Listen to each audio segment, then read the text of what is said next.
तो फ्रेंड्स देखिए आपके स्क्रीन पर ये रही बायोलॉजी की चैप्टर 4 उत्सर्जन, है ना। तो ये जो है बुक भारतीय वन बुक है ना। तो ये भारतीय वन बुक का हम सबसे जो चैप्टर 4 है उसका आगे का सिर्फ हम आपको एक्सप्लेन के लिए सिर्फ दिखा रहे हैं, और इसके एक एक लघु और दीर्घ क्वेश्चन जैसा कि आप हमेशा से करते आ रहे हैं तो वो करेंगे, है ना। तो देखिए यही है चैप्टर 4 उत्सर्जन, भारतीय वन बुक है क्लास 10th की। आप लोग के पास तो क्लास 10th की बायोलॉजी की भारतीय वन बुक की बुक होगी है ना। तो आप जो है बुक निकाल लें और उसके एक एक क्वेश्चन को मिलाएं, और उसके बाद देखिएगा उसका एक एक क्वेश्चन का आंसर आपके सामने आपके स्क्रीन पर होगा। ओके, तो देखिए यही है आपका बुक, और हम इसके डायरेक्ट क्वेश्चन की बात करें तो देखिए इसमें जो लघु तरीय आप देख रहे होंगे कि लघु तरीय जो है 1 से लेकर के टोटल 6 लघु उत्तरीय प्रश्न है ना। और दीर्घ उत्तरीय 1 से लेकर 5 यानी कि 6 लघु उत्तरीय है और 5 दीर्घ उत्तरीय प्रश्न है। आपके स्क्रीन पर अगर दिख रहा होगा तो देखिए लघु उत्तरीय जो है पहला प्रश्न आप यहाँ पर देख रहे हैं क्या कि उत्सर्जी पदार्थ से आप क्या समझते हैं, यहाँ से शुरू होता है लघु उत्तरीय, और टोटल 6 लघु उत्तरीय है और 5 दीर्घ उत्तरीय प्रश्न है। तो चलिए शुरू करते हैं और एक एक प्रश्न का हम एक्सप्लेन इसका आंसर देखते हैं। तो देखिए लघु उत्तरीय का पहला पर आइए। तो सबसे पहले अगर इसके हम पहले क्वेश्चन आपके स्क्रीन पर ये रहा, देख रहे हैं आप, है ना। तो पहला क्वेश्चन आपके स्क्रीन पर रहा। देखिए पहला प्रश्न क्या कह रहा है उत्सर्जी पदार्थ से आप क्या समझते हैं। ये है पहला प्रश्न, है ना।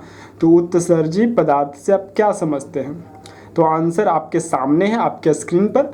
अगर आपको स्पष्ट नहीं दिख रहा हो तो आप उसे क्वालिटी बढ़ा करके देखें तो बेहतरीन रहेगी, स्पष्ट दिखेगी। और ऐसे हम एक बार एक एक लाइन और एक एक शब्द भी उसे पढ़ते जाएंगे, ताकि अगर आपको कोई भी शब्द दिखने में परेशानी हो रही है या नहीं स्पष्ट दिख रही है तो आप हमारे वॉइस से उसे स्पष्ट देख सके, लिख सके। ओके, तो चलिए पहला प्रश्न क्या है, उत्सर्जी पदार्थ से आप क्या समझते हो। तो आंसर है जीवों के शरीर से उपापचयी क्रियाओं के फलस्वरूप उत्पन्न अपशिष्ट पदार्थ जो शरीर के लिए हानिकारक होते हैं उत्सर्जी पदार्थ कहलाते हैं, है ना। आगे है कार्बनिक अणुओं के विखंडन से कार्बन डाइऑक्साइड, प्रोटीन तथा एमिनो अम्लों के विखंडन से अमोनिया, यूरिया या यूरिक अम्ल जैसी उत्सर्जी पदार्थों का निर्माण होता है। तो ये रहा आपका क्वेश्चन लघु उत्तरीय का पहला का आंसर। देखिए ये सारे आंसर जो बिल्कुल ऑथेंटिक और बिल्कुल स्पष्ट और संक्षिप्त रूप में है ना। तो चलिए नेक्स्ट इसके क्वेश्चन नंबर 2 पर चलते हैं। तो क्वेश्चन नंबर 2 क्या कह रहा है, देखिए क्वेश्चन नंबर 2 आपका है कि क्वेश्चन नंबर 2 आप देख रहे होंगे, है ना। तो 2 है उत्सर्जन की परिभाषा लिखे, सिंपल उत्सर्जन की परिभाषा लिखे, ये था क्वेश्चन। तो आंसर है जीवों में उपापचयी क्रियाओं के फलस्वरूप अपशिष्ट पदार्थों के निष्कासन को उत्सर्जन कहते हैं। क्लियर है, ओके। सिंपल उत्सर्जन की परिभाषा क्या था, जीवों के उपापचयी क्रियाओं के फलस्वरूप अपशिष्ट पदार्थों के निष्कासन को उत्सर्जन कहते हैं।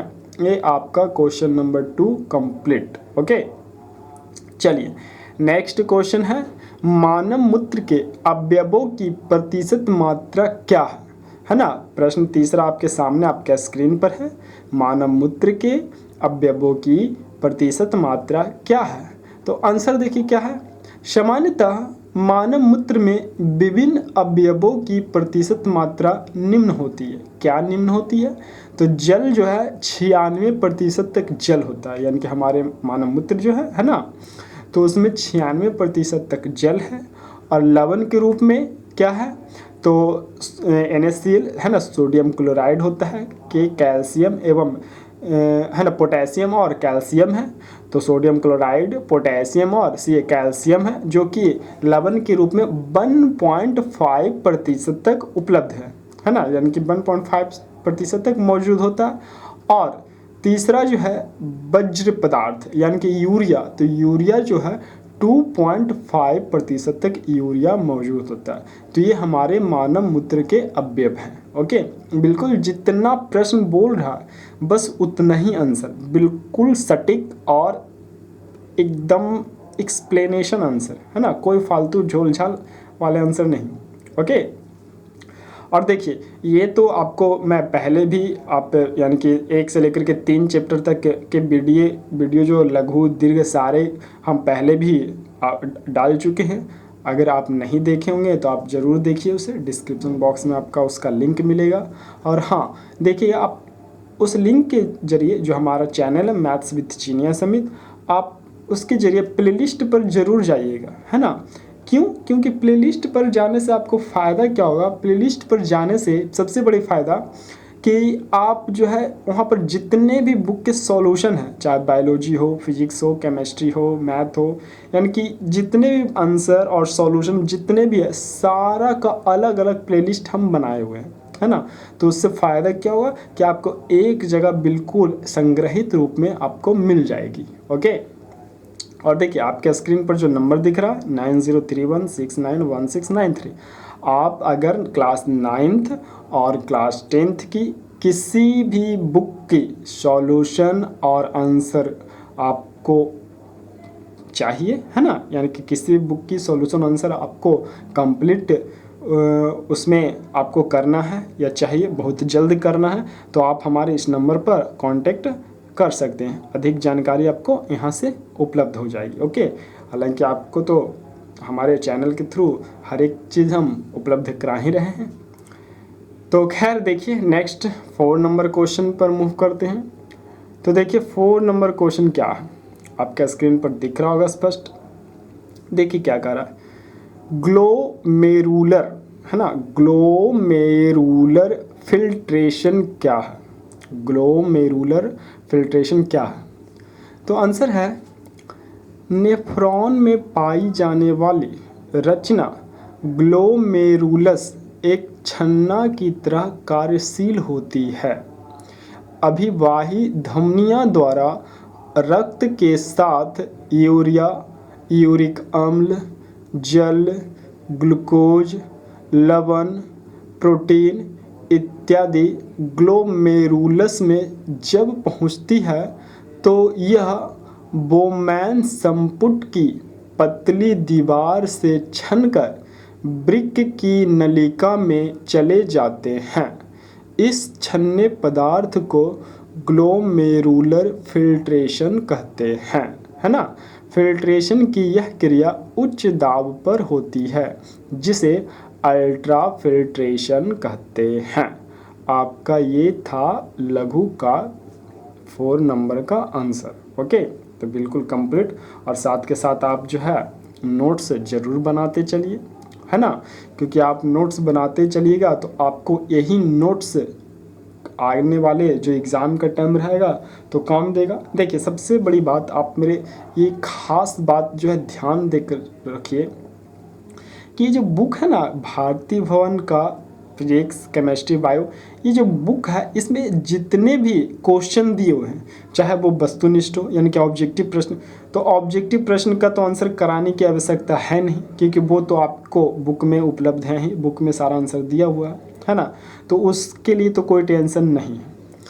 अब रही बात अति लघु का, तो अति लघु भी देख रहे होंगे, तो अति लघु का कोई टेंशन नहीं है। क्यों? क्योंकि अति लघु आता ही नहीं एग्जाम में। आप प्रीवियस ईयर के क्वेश्चन सारे उठा करके देख लें, तो अति लघु एग्जाम में नहीं आ रहा है ना, यानी कि अति लघु आता ही नहीं है, तो जो आता ही नहीं है तो उसे करना ही नहीं है ना। और रहा अब लघु और दीर्घ, तो देखिए लघु और दीर्घ तो आपके सामने एक एक चैप्टर का एक एक क्वेश्चन बाखूबी आपके सामने है। तो सबसे बड़ी बात यह है कि आप जो है इस साइंस की हम बात करें, साइंस की बात करें, तो ये जो बुक है भारती भवन का फिजिक्स केमिस्ट्री बायो, अगर आप इस बुक के एक एक क्वेश्चन को लघु और दीर्घ को कंप्लीट कर लें तो आप इतना विश्वास कीजिए कि साइंस में कम से कम आपका 100% तैयारी हो जाएगी। जितने भी लघु या दीर्घ, जितने भी ऑब्जेक्टिव है ना, यानी कि जितने भी लघु दीर्घ ऑब्जेक्टिव जितने भी क्वेश्चन है सारे इन बुक से आपको मिलेगी। आप चाहे क्वेश्चन मिला करके देख ले कोई भी ईयर का, है ना, सारा जो भी लघु हो दीर्घ हो कहीं ना कहीं आपको वो क्वेश्चन इस बुक में मिल जाएगी। तो इसलिए बुक आप उसका नोट्स ज़रूर बनाएं। नोट्स बनाने से सबसे बड़ी फ़ायदा आपको क्या होगा कि आपका माइंड जो है डाइवर्ट बिल्कुल नहीं होगी, बस आपका फोकस सिर्फ इस नोट्स को याद करने पर होगी। क्योंकि जो नज़दीक एग्ज़ाम के नज़दीक का जो समय होगा उस टाइम माइंड काफ़ी डाइवर्ट होंगे कि गेस पेपर से पढ़ें या गाइड से पढ़ें या बुक से पढ़ें या क्या पढ़ें, कुछ समझ नहीं आएगा और होगा कुछ भी नहीं, है ना। इसलिए उस माइंड डाइवर्ट ही आपको कंप्लीट समाप्त हो जाएगी अगर आपका नोट्स कंप्लीट रहेगी तब। और आपको नोट्स कंप्लीट करना है हमारे चैनल से, है ना। तो इसलिए क्योंकि आप कहीं भी पढ़ रहे होंगे तो उम्मीद करते होंगे, है ना, यानी कि कहीं भी आप पढ़ रहे होंगे तो उम्मीद करता हूँ कि आप सारे चैप्टर को पढ़ रहे होंगे, है ना। हालांकि अगर क्वेश्चन आप प्रैक्टिस कर रहे हैं, नोट्स बना रहे हैं तो बहुत ही अच्छी बात है, लेकिन अगर नहीं बना रहे हैं तो आप ज़रूर बनाएं, ये आपके लिए एकदम बेहतरीन रहेगी। ओके, तो इसलिए आप ज़रूर बनाएं नोट्स को, क्योंकि नोट्स अगर आपका कंप्लीट रहेगा तो आपका माइंड डाइवर्ट नहीं होगा। माइंड डाइवर्ट नहीं होगा तो आपका पूरा फोकस आपको याद करने और पढ़ाई पर होगी। ओके, तो इसलिए नोट्स बनाना बहुत आवश्यक है। आप चाहे अपन जहाँ भी पढ़ रहे होंगे वहाँ के, है ना, किसी भी टीचर के माध्यम से या किसी भी प्रकार से आप इन सारी बुक का नोट्स ज़रूर कराएं। ओके, क्योंकि इसमें सारा क्वेश्चन आपको बिल्कुल अच्छे रूप का क्वेश्चन मिलेगा और एग्ज़ाम में वही आने वाली है। तो इसलिए आप नोट्स बनाएं। ओके, तो उम्मीद करते हूँ कि आप हमारी बात को समझ पा रहे होंगे और इसी के तहत हम चलते हैं नेक्स्ट 5 नंबर क्वेश्चन की ओर। देखिए 5 नंबर क्वेश्चन क्या कह रहा, ब्रिक के महत्वपूर्ण कार्यों का उल्लेख करें, है ना, ब्रिक के महत्वपूर्ण कार्यों का उल्लेख करें। तो चलिए करते हैं उल्लेख। क्या है उत्तर, ब्रिक द्वारा उत्सर्जन की क्रिया 3 चरणों में होती है। ठीक है, पहला क्या है, ग्लोमेरुलर फिल्ट्रेशन। तो ग्लोमेरुलर फिल्ट्रेशन लिख करके डैश देंगे और लिखेंगे यह क्रिया उच्च दाब पर नेफ्रॉन की ग्लोमेरुलस द्वारा संपन्न होती है, जिसमें रक्त प्लाज्मा के साथ वर्ज्य पदार्थ, लवण, ग्लूकोज और अन्य पदार्थ भी छानकर ब्रिक नली में चले जाते हैं। यह ग्लोमेरुलर फिल्ट्रेट कहलाता है। हो गया पहला। ओके, दूसरा, और मैं तो पहले भी आपको बता चुका हूँ कि ये मैं कोई पढ़ा नहीं रहा हूँ, ये सिर्फ आपको सिर्फ और सिर्फ आंसर प्रोवाइड करा रहा हूँ। ओके, तो इसलिए आप सिर्फ और सिर्फ आंसर प्रोवाइड पर ध्यान दें, है ना। लेकिन अगर आपको बिल्कुल कॉन्सेप्ट जानना है तो आप जो आपके स्क्रीन पर नंबर दिख रहा है आप उस पर कांटेक्ट करें, संपर्क करें।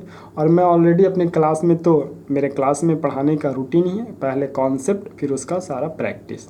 ओके, और चूँकि आप हमारे अगर इसी चैनल पर डॉक्टर के.सी. सिन्हा का सॉल्यूशन का सीरीज भी है तो आप मैथ की सॉल्यूशन देख सकते हैं। हालांकि हम स्पेशल जो है मैथ जो है स्पेशल मैथ में ही ज़्यादा इंटरेस्टेड हूँ और मैथ ही पढ़ाता हूँ कंप्लीट रूप से, लेकिन आप लोग के लिए ये सारे भी हम उपलब्ध करा रहे हैं, है ना। तो खैर देखिए आगे, और आपको अगर विशेष जानकारी प्राप्त करना है तो आपके स्क्रीन पर जो नंबर है आप उस पर संपर्क करें। ओके, तो चलिए नेक्स्ट देखिए दूसरा इसका क्या था। दूसरा चरण क्या है, ट्यूबुलर पुनर्वशोषण। ट्यूबुलर पुनर्वशोषण क्या है लिख करके डैश देंगे, और जो भी शब्द नहीं दिख रहा हो तो आप हमारे वॉइस से बिल्कुल स्पष्ट देखें। ओके, तो कह रहा है कि जब ग्लोमेरुलर फिल्ट्रेट नेफ्रॉन की नलिकाओं से होकर गुजरता है तो उन पदार्थों का अवशोषण होता है जिनकी आवश्यकता शरीर को होती है और उन अनावश्यक पदार्थों को छोड़ देती है। ग्लूकोज पुनः अवशोषित हो जाता है एवं जल की अधिक मात्रा का भी शोषण होता है। ये था दूसरा चरण। और नेक्स्ट तीसरा चरण आपको दिख रहा होगा, ट्यूबुल श्रवण। ट्यूबुल श्रवण लिख करके डैश देंगे और लिखेंगे कि कभी कभी वृक्क नलिका की कोशिका से कुछ उत्सर्जी पदार्थ स्रवित होकर फिल्ट्रेट से मिल जाता है। अतः वृक्क के दो महत्वपूर्ण कार्य उत्सर्जन एवं जल संतुलन करना होता है। आपका 5 नंबर क्वेश्चन कंप्लीट हुआ। ओके, और चलिए अब हम चलते हैं नेक्स्ट लघु उत्तरीय का लास्ट क्वेश्चन नंबर 6 की ओर। आपके स्क्रीन पर ये रहा है ना। तो देखिए आपके स्क्रीन पर क्वेश्चन नंबर 6 ये लघु है और ये लास्ट क्वेश्चन है, ये रहा। क्या कहता है क्वेश्चन 6? कह रहा है पौधे अपना उत्सर्जी पदार्थ किस रूप से निष्कासित करते हैं। पौधे अपना उत्सर्जी पदार्थ किस रूप से निष्कासित करते हैं। और हाँ, अगर आप नोट्स तैयार नहीं कर रहे हैं तो प्लीज़ आप नोट्स ज़रूर तैयार करें। ये आपकी 100% मदद करी एग्ज़ाम के समय। ओके, क्योंकि ये माइंड जो है, माइंड से ही सारा कुछ होता है और माइंड जब डाइवर्ट नहीं होगी तो पूर्णतः तैयारी होगी। आप ये बात ज़रूर मानिए। ओके, तो आप नोट्स ज़रूर बनाइए। आप कहीं भी पढ़ रहे होंगे, ठीक है, लेकिन नोट्स ज़रूर बनाइए। ओके, चाहे हम अपने ट्यूशन की बात करें, हमारे ट्यूशन में जो भी स्टूडेंट पढ़ रहे हैं, तो सबसे बड़ी जोर हम क्या देते हैं कि अभी का जो टाइम है, यही टाइम है सारा कुछ जितने भी मटेरियल है ना, यानी कि हमारे उपयोगी जितने मटेरियल हैं सारे को अभी का टाइम है संग्रहित करना, और संग्रहित कर करके और उसके बाद फिर उसे बिल्कुल डोंट यानी कि माइंड बिना डाइवर्ट किए उसे याद करना है ना। तो इसलिए आप उसे सारे कुछ का नोट्स तैयार रहेगा तो आपका माइंड बिल्कुल डाइवर्ट नहीं होगी और सिर्फ आपकी फोकस याद करने और पढ़ाई पर होगी, है ना। तो इसलिए आप नोट्स ज़रूर बनाएं। ओके, क्योंकि हम अपने ट्यूशन में सबसे बड़ी फोकस यही रखते हैं कि उससे सारे को नोट्स कंप्लीट करवाते हैं। और उसके बाद और बाकी मैथ की जहाँ तक बात रहा, तो मैथ का तो आप हमारे चैनल पर भी देख रहे होंगे, बिल्कुल एक एक क्वेश्चन एक्सप्लेनेशन के साथ, फुल एक्सप्लेनेशन के साथ करा रहे हैं, है ना। तो इसलिए आप लोगों से भी यही हम चाहेंगे कि आप नोट्स तैयार करें और मैथ को पूर्णतः कंप्लीट पढ़ें। ओके, देखिए आप लोग भी अब क्लास 10th का स्टूडेंट है तो आप इतना बात समझ रहे होंगे। आपके लिए जो ऑथेंटिक है ना, आपके लिए जो ऑथेंटिक है वो आप अपने लिए खुद समझें कि हमारे लिए या हमारे मैट्रिक एग्ज़ाम के लिए क्या आवश्यक है और क्या अनावश्यक है। तो जो आवश्यक है आप उसी कार्य को कीजिए। ओके, तो देखिए इसका लास्ट क्वेश्चन पहले देख लेते हैं, फिर आगे हम दोनों यानी कि हम दोनों आपस में और भी बातें करेंगे, है ना। तो नेक्स्ट 6 नंबर क्वेश्चन देख लें पहले। क्या कह रहा है, पौधे अपना उत्सर्जी पदार्थ किस रूप से निष्कासित करते हैं। ओके, तो आंसर क्या है जो देखिए, पौधे में उत्सर्जन के लिए विशिष्ट अंगों का अभाव होता है। इनमें श्वसन क्रिया से निष्कासित कार्बन डाइऑक्साइड विसरण क्रिया द्वारा पत्तियों के रंध्रों एवं अन्य भागों में अवस्थित बात रंध्रों द्वारा निष्कासित होता है। विभिन्न उपापचयी क्रियाओं के दौरान रेनिन, रेजिन एवं गोंद आदि उत्सर्जी पदार्थों का निर्माण होता है। रेनिन वृक्षों के छाल में, रेजिन एवं गोंद पुराने जाइलम एवं कुछ पौधों में गाढ़े दुधिया तरल पदार्थ के रूप में संचित होता है। पत्तियों के गिरने एवं छाल के बिलगाव से इन उत्सर्जी पदार्थों का पादप शरीर से निष्कासन होता है। ये रहा आपका 6 नंबर का लघु का आंसर। और इस प्रकार से चैप्टर 4 उत्सर्जन का लघु उत्तरीय प्रश्न समाप्त होता है। ओके, अब हम मूव करेंगे इसके दीर्घ उत्तरीय प्रश्न की ओर। तो आप इसे पूरे लघु उत्तरीय कंप्लीट कर लें। आप एक एक बार हम आपको फिर से टाइम दे देते हैं। ये रहा तो 6 का, आप 5 का ये रहा आंसर आपके सामने, आप नोट कर लें या स्क्रीनशॉट ले लें। और 4 का ये रहा आपके सामने, एंड 3 का आपके सामने ये रहा, और ये रही 2 और 1 कंप्लीट। ओके, तो 1 2 3 4 5 6 कंप्लीट हो गया लघु उत्तरीय। और इसके बाद देखिए कि दीर्घ उत्तरीय की ओर चलेंगे। हमारा जो आपको क्वेश्चन देख रहा होगा कि 5 दीर्घ उत्तरीय है ना। सबसे पहला प्रश्न उसमें क्या है, कृत्रिम वृक्क क्या है, यह कैसे कार्य करता है। तो इसी से हम चलेंगे और टोटल लास्ट 5 दीर्घ उत्तरीय देखेंगे। ओके, तो चलिए चलते हैं दीर्घ उत्तरीय की ओर।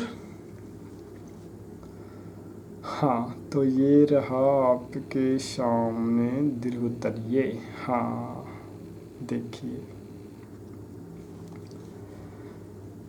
दीर्घ उत्तरीय का पहला प्रश्न क्या है, कृत्रिम वृक्क क्या है, यह कैसे कार्य करता है। ओके, तो आपके पास भारतीय वन बुक होगी, जरूर आप निकालें और उसके दीर्घ उत्तरीय को देखें। और आंसर आपके सामने है, तो मैं एक बार इसे पढ़ दे रहा हूँ। क्या है आंसर, जो देखिए आंसर है, डायलिसिस मशीन एक कृत्रिम वृक्क की तरह कार्य करता है। अतः डायलिसिस मशीन एक कृत्रिम वृक्क है। इस मशीन में एक टंकी होती है जिसे डायलाइजर कहते हैं।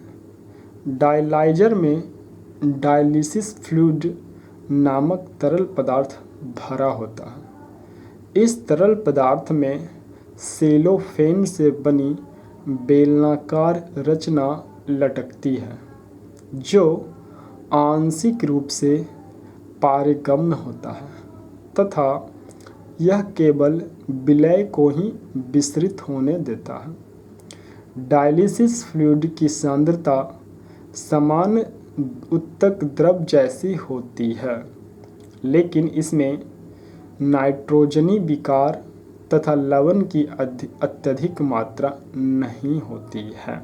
ओके, तो ये था कृत्रिम वृक्क क्या। अब इसकी कार्य विधि, यानी कि इसका कार्य विधि क्या है, ये कैसे कार्य करता है ना।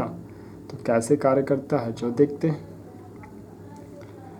तो कार्य क्या है, कार्य विधि कहता है, सर्वप्रथम ऐसे व्यक्ति जिनका वृक्क कार्य नहीं करता, उनके शरीर का रक्त एक धमनी द्वारा निकालकर उसे 0 डिग्री सेल्सियस तक ठंडा किया जाता है। इस रक्त को एक प्रतिस्कंदक से उपचारित कर तरल अवस्था में ही रखा जाता है। अब इस रक्त को एक पंप की सहायता से डायलाइजर में भेजा जाता है। यहाँ रक्त से नाइट्रोजनी विकार विसरित होकर डायलिसिस फ्लूइड में चला जाता है।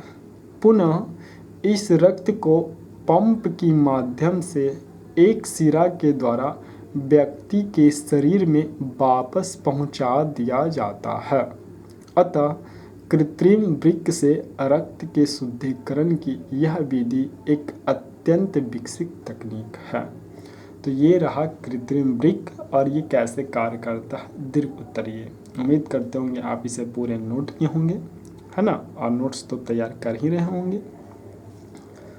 और इसमें ज़्यादा नहीं, 5 प्रश्न तो हैं ही, जिसमें पहला प्रश्न कंप्लीट ही हो गया। नेक्स्ट इसके दूसरे प्रश्न पर चलते हैं। ओके, तो चलिए दूसरे प्रश्न पर चलते हैं। फिलहाल आप 10 सेकेंड से देखें, नोट करें या स्क्रीनशॉट लें, है ना। और देखिए, हाँ, आपसे एक बात मैं और कहना क्या चाहूँगा कि आपके लिए मैं सबसे बड़ी बात, आपके लिए एक बात बोलना चाहूँगा कि आप देखिए क्लास 10th के स्टूडेंट हैं, तो आपके लिए क्या ऑथेंटिक आपको इसका एहसास होगा। जैसे कि मैं बात करूँ तो मैं देखिए एक एक चैप्टर की बात करूं, अगर आप सिलेबस की बात करें जो क्लास 10th की है, सोचिए कि आपका जो सिलेबस है, अगर आपका सिलेबस पूर्णतः आप कंप्लीट कर लेते हैं तो क्या आपका 100% तैयारी नहीं हो गई? बिल्कुल हो गई। तो आप देखिए कहीं भी पढ़ें उससे कोई मतलब नहीं, आप अपने सिलेबस को कंप्लीट करें, यानी कि उस सिलेबस को कंप्लीट करने पर ध्यान दें, है ना। फालतू की चीज़ों पर ध्यान ना दें, आप अपने सिलेबस पर ध्यान दें। आपका जो भी सिलेबस है, यानी कि क्लास 10th के सिलेबस कहने का मतलब, अगर आपको पता नहीं चल रहा हो कि हमारा सिलेबस क्या है, तो कुछ नहीं, सिंपल, आप क्लास 10th के हैं तो आपके पास सारे सब्जेक्ट के बुक तो अवेलेबल होंगे। नॉर्मली जो लोग पढ़ते हैं, जैसे कि हम मैथ की बात करें तो नॉर्मली लोग डॉक्टर केसी सिन्हा मैथ पढ़ते हैं और प्लस एनसीईआरटी मैथ पढ़ते हैं। तो बस आप डॉक्टर केसी सिन्हा मैथ पढ़ें और एनसीईआरटी मैथ का पूरा फुल सॉल्यूशन जानें, ये आपका 100% मैथ की तैयारी हो गई। ओके, उम्मीद करते होंगे कि आप पढ़ भी रहे होंगे।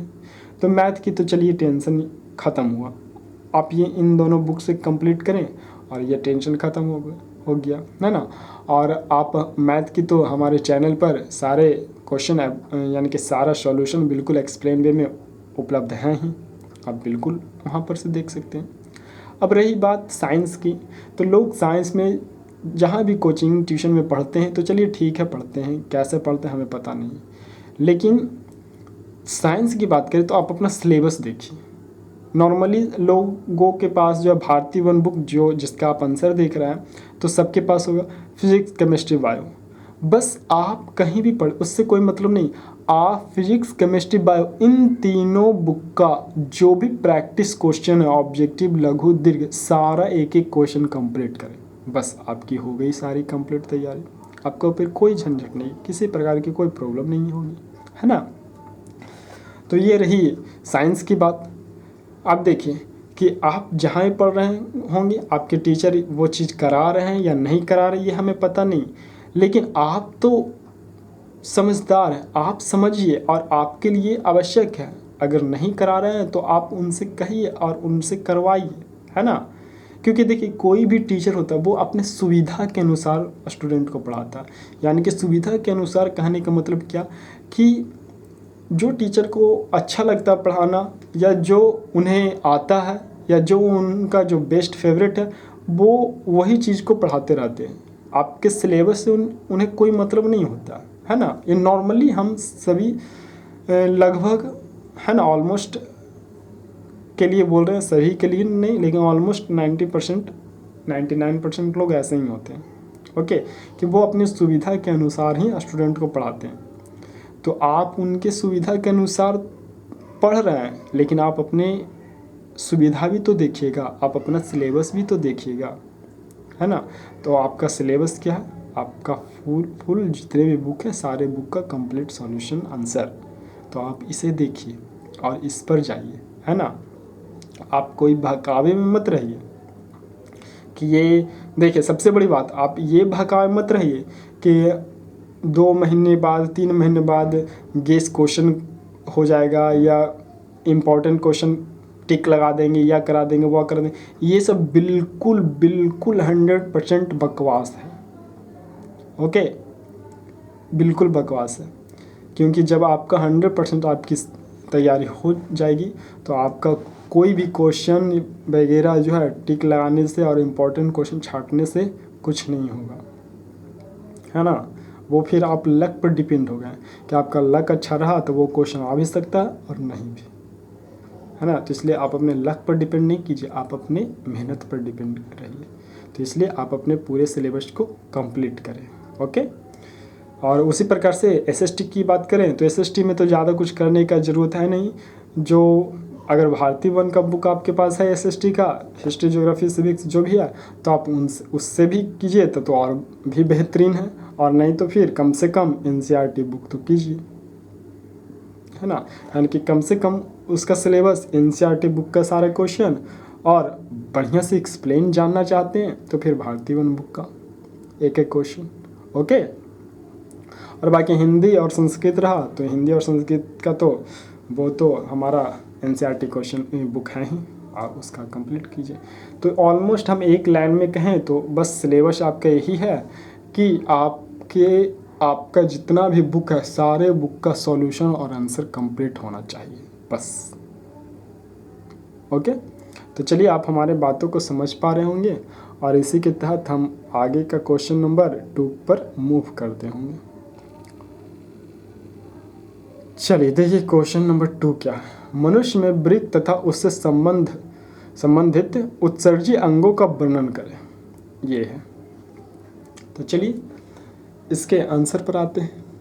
आंसर क्या हमारा आंसर है मनुष्य में वृक्क एवं उससे संबंध रचनाएं जो उत्सर्जन में भाग लेती है वे निम्नवत हैं। क्या है? पहला वृक्क, दूसरा मूत्रवाहिनी, तीसरा मूत्राशय और चौथा मूत्र मार्ग। ओके, तो सबसे पहले वृक्क, तो वृक्क लिख करके डैश देंगे और लिखेंगे क्या कि मनुष्य में गहरे भूरे लाल रंग के सेम के बीज के समान एक जोड़ा वृक्क उदर गुहा की पृष्ठीय देह भित्ति से सटे हुए कशेरुक दंड के दोनों ओर स्थित होते हैं। इसकी बाहरी सतह उन्नतोदर है ना, उन्नतोदर आप देख रहे होंगे, तथा भीतरी सतह नतोदर होती है। इसकी भीतरी नतोदर सतह जाइलम कहलाती है, जहाँ से वृक्क धमनी प्रवेश करती है तथा वृक्क शिरा बाहर निकलती है। ओके, आगे क्या है जो देखते हैं। और आपको मैं बार बार बोल रहा हूँ कि ये कोई कॉन्सेप्ट या थ्योरम नहीं है, ये सिर्फ हम आपको आंसर प्रोवाइड करा रहे हैं बस। ओके, आप ये नहीं समझिएगा कि कॉन्सेप्ट है या हम कुछ आपको समझा नहीं रहे हैं, सिर्फ आपको आंसर प्रोवाइड करा रहे हैं बस, है ना। और अगर आपको एक्सप्लेन जानना है और समझना है तो आप हमारे नंबर पर कांटेक्ट करें। खैर देखिए आगे, तो ये रहा वृक्क। दूसरा क्या, वृक्क की आंतरिक संरचना। तो देखिए वृक्क की आंतरिक संरचना क्या है। कहता प्रत्येक वृक्क बाहर से संयोजी उत्तक तथा आरेखित पेशियों से बना एक कैप्सूल से ढका होता है। प्रत्येक वृक्क में दो भाग, पहला प्रात्यस्थ एवं दूसरा अंतस्थ भाग होते हैं। प्रत्येक वृक्क नेफ्रॉन नामक रचनात्मक एवं क्रियात्मक इकाई द्वारा बना होता है। प्रत्येक वृक्क लगभग 10 लाख नेफ्रॉन या वृक्क नलिकाओं का बना होता है ना। अब आते हैं वृक्क। अब इसी का चूँकि एक्सप्लेन करना हमको टोटल पूरा आंसर, तो आते हैं नेक्स्ट नेफ्रॉन की संरचना पर। तो देखिए नेफ्रॉन की संरचना क्या है। कहता प्रत्येक नेफ्रॉन में एक प्याले जैसी रचना होती है जिसे बोमैन संपुट कहते हैं। यह रचना एक कोशिका गुच्छ नामक रक्त कोशिकाओं के जालों को घेरता है जिसे ग्लोमेरुलस कहते हैं। ग्लोमेरुलस एवं बोमैन संपुट को सम्मिलित रूप से मैलपिगियन कोश है ना, मैलपिगियन कोश कहते हैं। नेफ्रॉन के कार्य में एक समीपस्थ एवं दूरस्थ कुंडलित भाग होता है। समीपस्थ भाग नीचे आकर अवरोही चाप एवं प्रांतस्थ भाग में जाकर अधिरोही चाप बनाता है।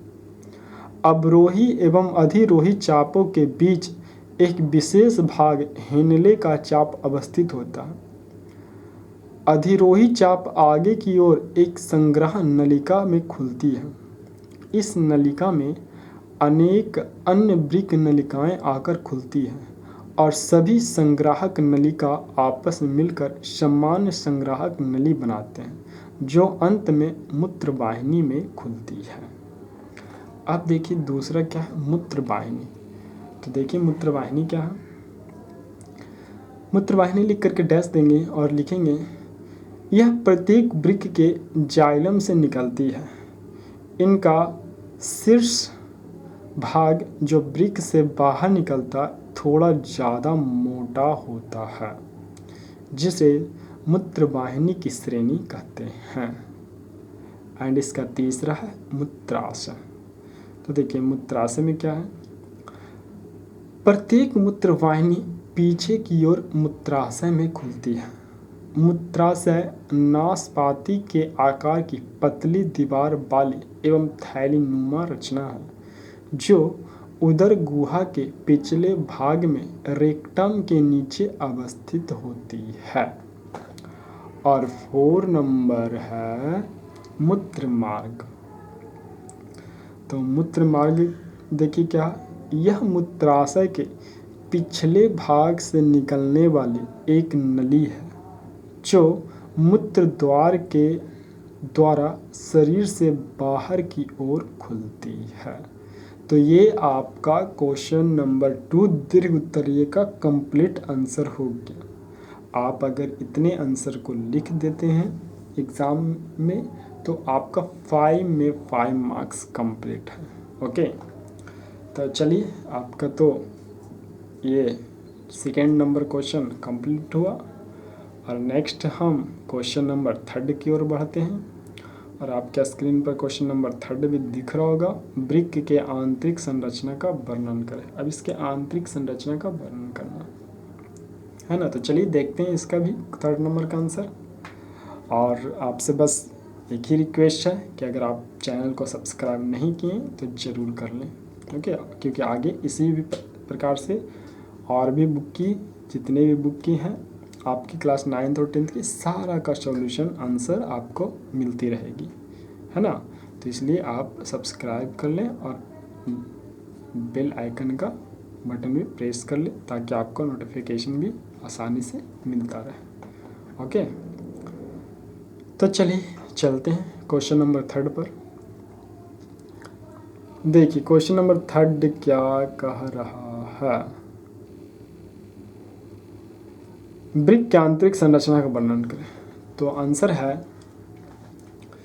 प्रत्येक वृक्क बाहर से एक पतले कैप्सूल से ढका रहता है जो संयोजी उत्तक एवं आरेखित पेशी का बना होता है। यह आंतरिक दृष्टिकोण से बाहरी प्रांतस्थ भाग एवं भीतरी अंतस्थ भाग में बैठा होता है। अंतस्थ भाग को वृक्क शंकु कहते हैं क्योंकि यह 15 से 16 पिरामिड जैसी रचनाओं का बना होता है। प्रत्येक वृक्क लगभग 10 लाख नेफ्रॉन नामक रचनात्मक इकाई से बना होता है। प्रत्येक नेफ्रॉन की संरचना समझने हेतु देखिए, फिर चूँकि इसका देखिए सारा का एक्सप्लेन हो गया वृक्क का, और अब सारे नेफ्रॉन की संरचना आपको समझना, तो फिर क्वेश्चन नंबर 2 का जो आंसर है वो इसमें ऐड हो जाएगी।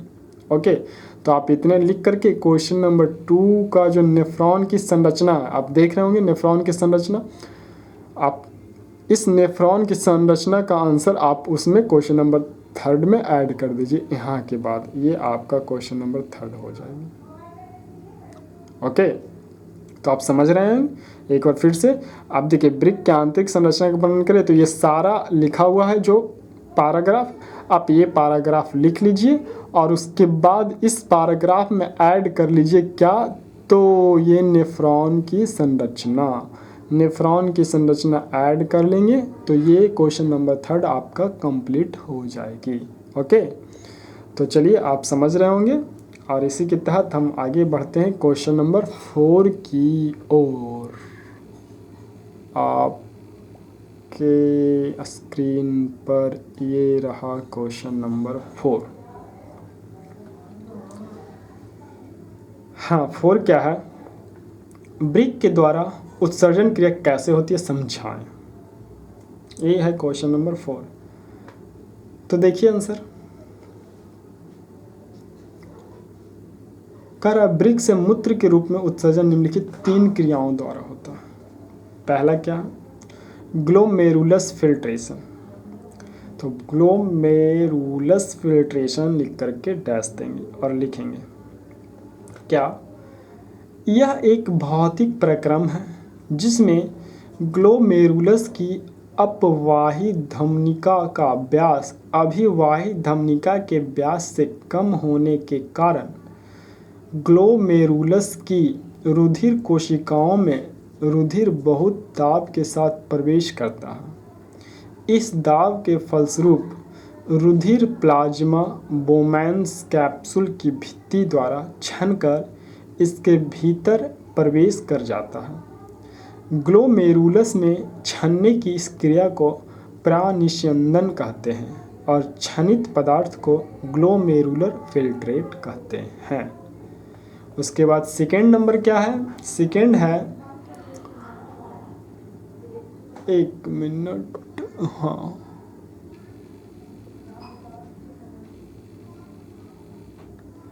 तीसरा ब्रिक के द्वारा उत्सर्जन क्रिया कैसे होती है? आंसर हमारा एक क्वेश्चन यही ना था हमारा, क्वेश्चन ब्रिक के द्वारा उत्सर्जन क्रिया कैसे होती है पौधों से। हाँ ठीक है, चलिए, तो यहाँ ये रहा आपका आंसर, है ना। आप देखिए दूसरा क्या था, दूसरा देखिए आप, दूसरा था ट्यूबुलर पुनर्वशोषण।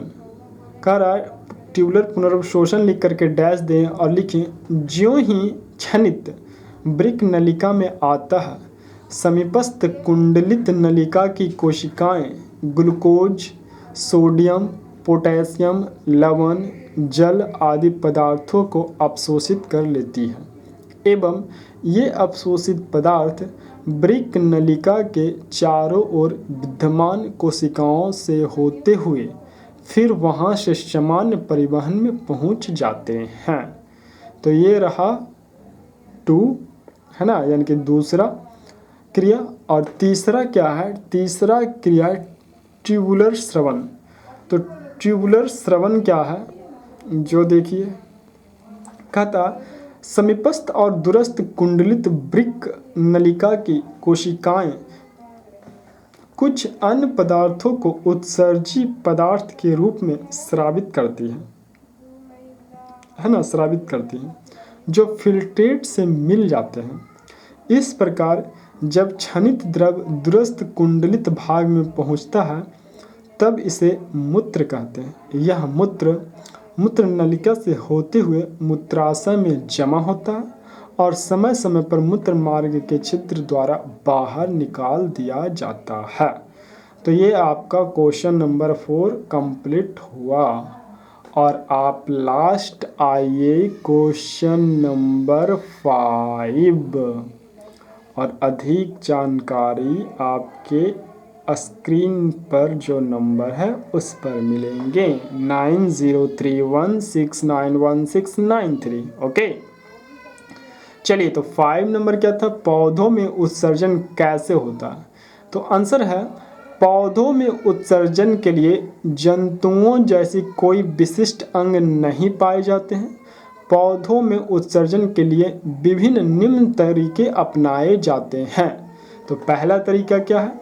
श्वसन क्रिया से निष्कासित CO2 एवं प्रकाश संश्लेषण से निष्कासित O2 यानी कि ऑक्सीजन विसरण द्वारा पत्तियों के रंध्रों एवं अन्य भागों में अवस्थित बाह्य रंध्रों द्वारा उत्सर्जित होती है।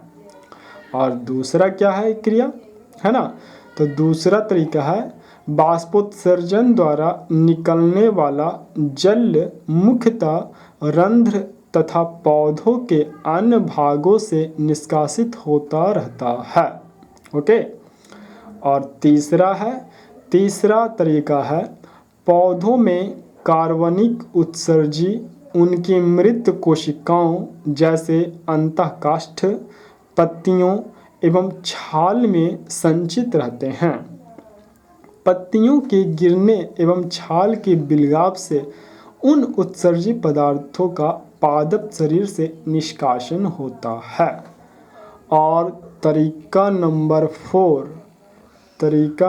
4 आप देख रहे होंगे कि वह क्या है? विभिन्न उपापचयी क्रियाओं के दौरान रेनिन, रेजिन एवं गोंद आदि उत्सर्जी पदार्थों का निर्माण होता है। रेनिन वृक्षों की छाल में तथा रेजिन एवं गोंद पुराने जाइलम में संचित रहते हैं, है ना। और तरीका नंबर 5 क्या है? कुछ पौधों में उत्सर्जी पदार्थ गाढ़े दूधिया तरल रूप में होते हैं।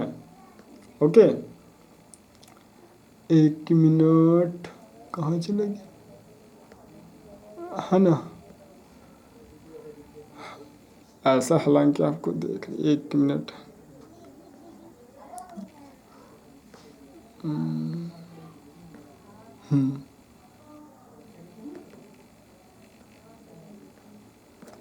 हाँ यही था, है ना।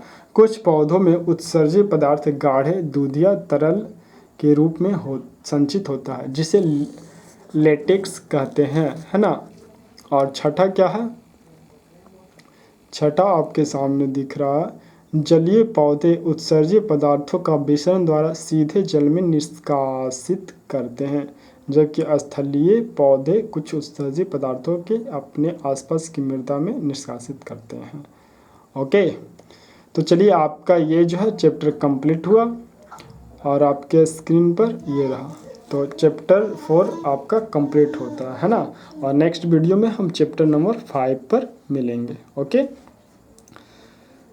और विशेष जानकारी के लिए आपके सामने जो ये देखिए नंबर है, आप इस नंबर पर प्लीज़ कांटेक्ट करें और सब्सक्राइब करें मैथ्स विद जीनियस अमित को। ओके, धन्यवाद।